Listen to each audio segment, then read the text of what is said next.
Hey guys, welcome to TCR. Sid here. If you haven't done so already, don't forget to hit that subscribe button. Thanks for clicking on the video.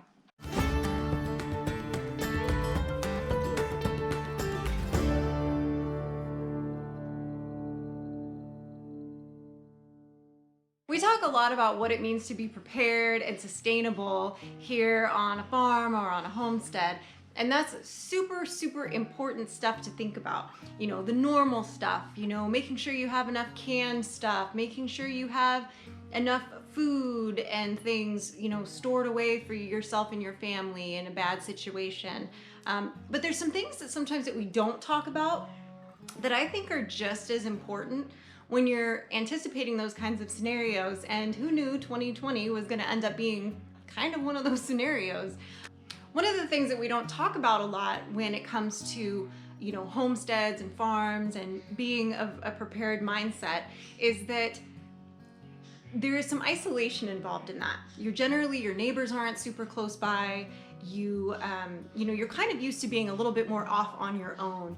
And for a lot of people, that can mean a little bit of, detachment or separation from society. And some of that is what they wanted.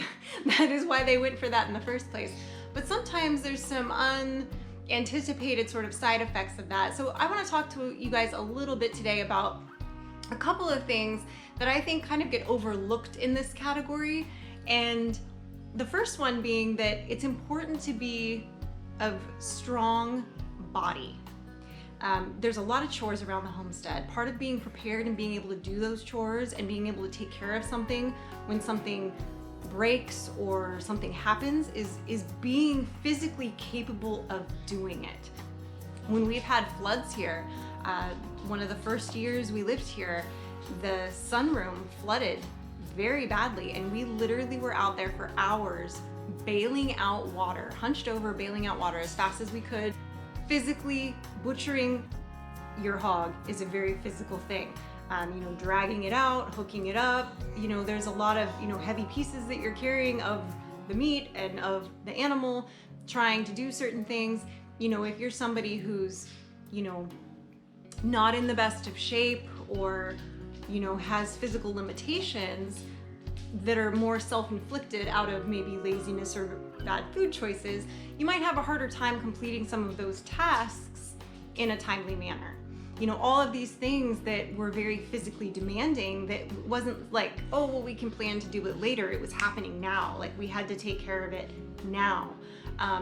So making sure that you're physically capable of doing the things that you're going to need to be able to do when you have this kind of situation, when you have livestock, when you have land, that you have to be able to buckle down and take care of it yourself. Because in a situation where something's happening quickly, you may not have a chance to call somebody who does whatever it is professionally to come help you, or you might not be close enough to rely on a neighbor or a family member to come and help rescue you. You might have to just suck it up and do it yourself. So you better make sure that you take care of your body and feed it properly and exercise it properly to keep it strong, so that you are able to jump in there and do those things when they need to be done.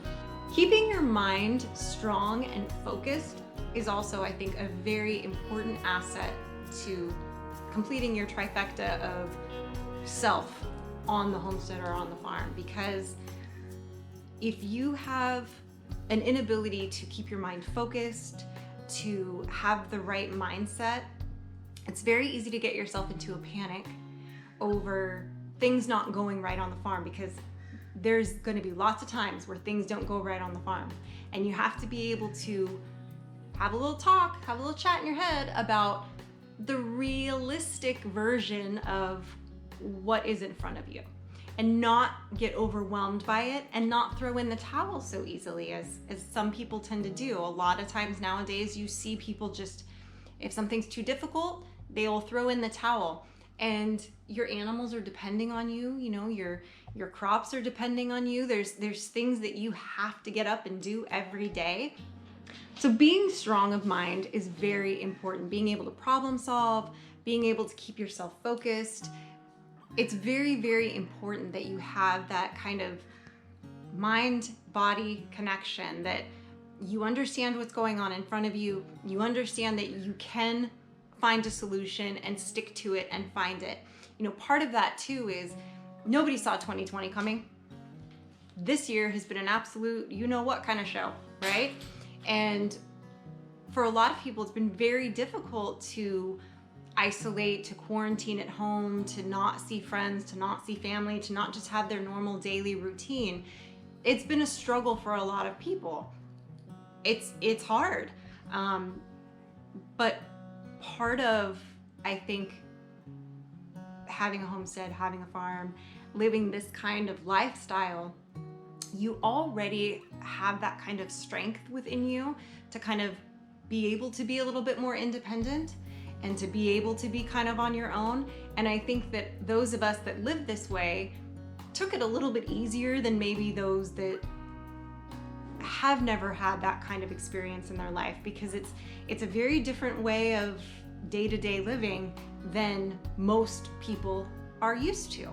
And it's easy to find, you know, solace in your animals and solace in, for Mike, it's going out and digging in the dirt and watering his plants. It all depends on where you find your peace of mind. So finding what that is for you will help you avoid panic when there is a bad situation, like this entire year. Will help you keep a level head, will help you see all sides of the problem. And so often nowadays we see, as we do in politics a lot, you know, when those discussions get brought up, people get very like blindsides on. They can only see their version of the truth, and they're not willing to examine everything and say, well, what's the best option of all of these things? What are the legitimate rights and wrongs of X, Y, and Z? You know, and really to like take a full accounting of what's in front of them. And I think that being of a strong mind doesn't mean that you're willful. It just means that you are able to take all the information in front of you.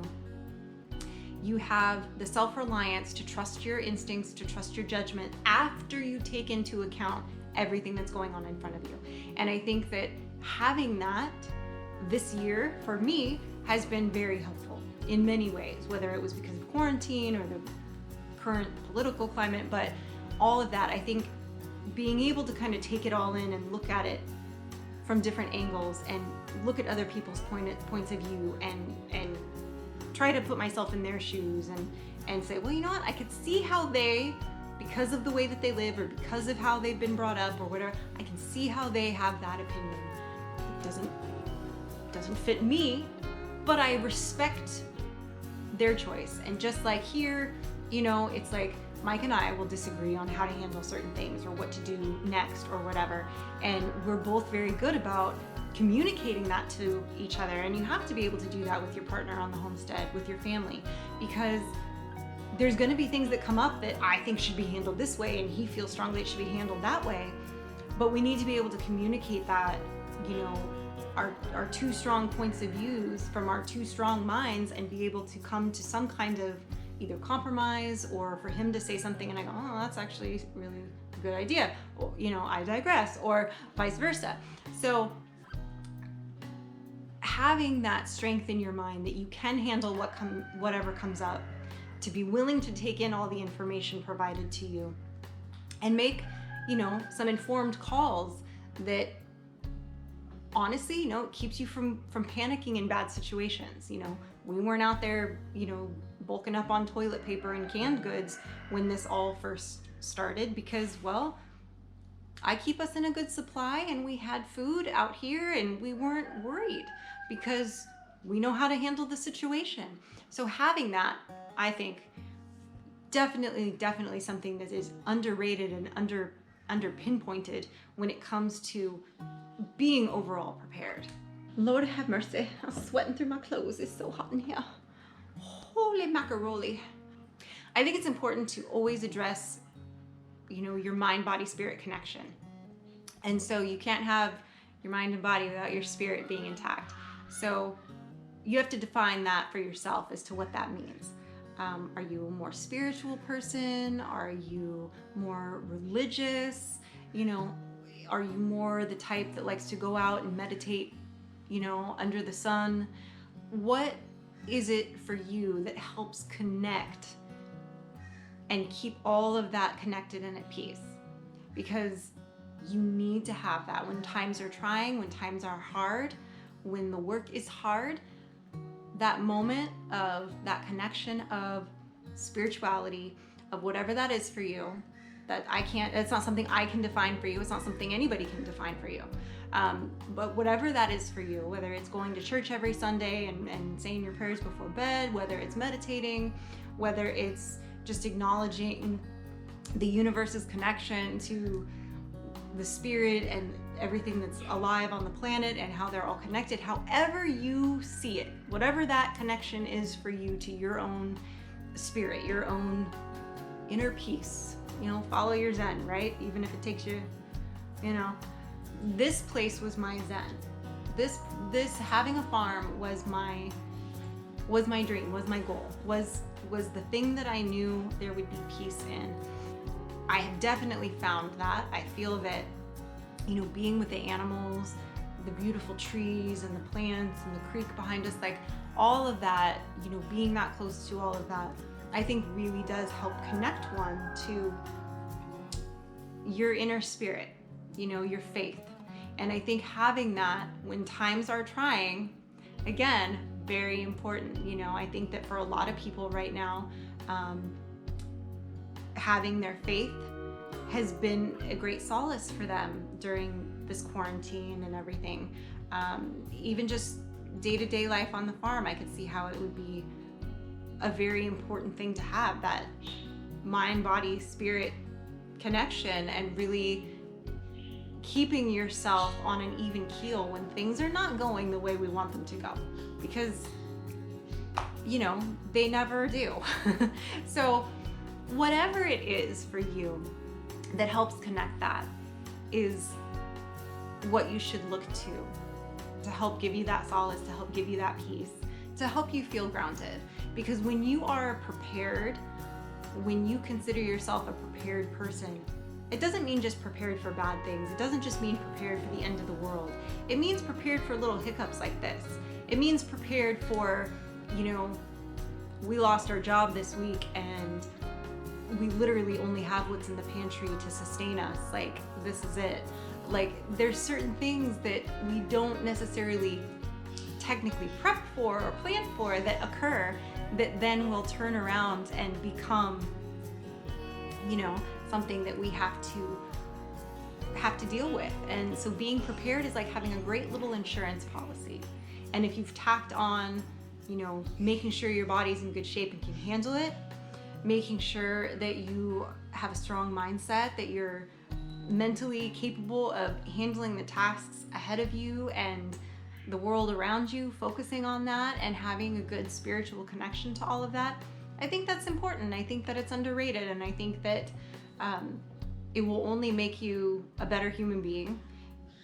And I think it will make you a better homesteader, because I think you might start looking at your place in the world a little bit differently than you did before.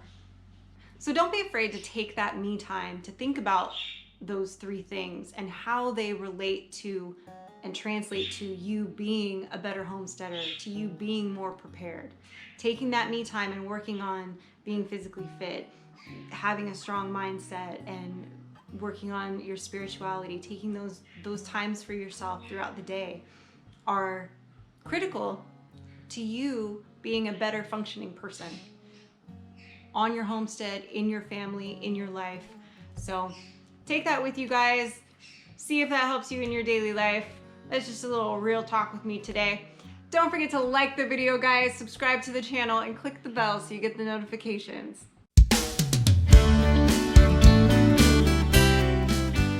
Oh, it's hot getting under this light. It's so hot. I could turn the fan back on. I couldn't have the fan on this whole time because, well, it's too loud.